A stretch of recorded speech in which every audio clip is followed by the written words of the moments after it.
Okay, I wanted to talk today about when to sell a property. We talk all the time about acquiring properties, but I don't often chat about when would we sell. Now, in most responses, I would say never.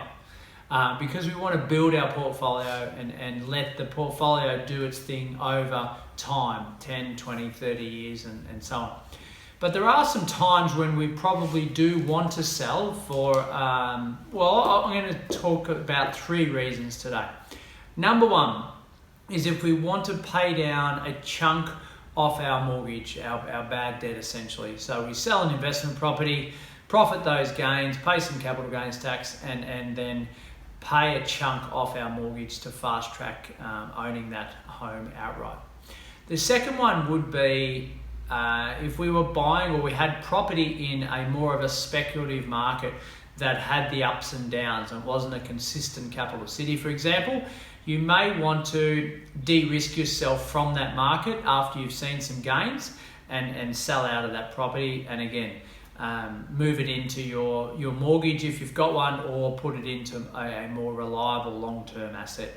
The third one is if we're closer to retirement, i.e. 5 to 10 years away, we want to be able to make more of our assets liquid, and that may mean selling down 1 or 2 of our properties if we've got a whole portfolio to then have cash in the bank or term deposits or something that's accessible at any one time, especially when we're not working or getting into that phase where we're stopping the hours that we've been working. Notice that I didn't mention any of the things like stress or tenants breaking windows or vacancy rates or financial, this thing's costing me too much to hold, etc., etc.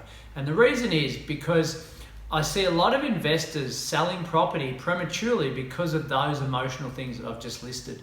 We should always want to sell when it's in our control, not out of our control, because we're emotionally wrapped up in the performance of the property.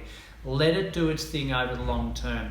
But those things that I've mentioned, like tenant issues and financial stress on that property, etc., etc., a lot of it can be avoided long before we purchase. Now, if we've got a property that we've got a few of those issues happening at the moment, look at the long-term plan. Look at it strategically, know your numbers to be able to get out of that position that you're in now to see yourself through for the next 10 or 12 years and give that property its best performance or best chance of performance long term. Thanks guys, hope you're all well.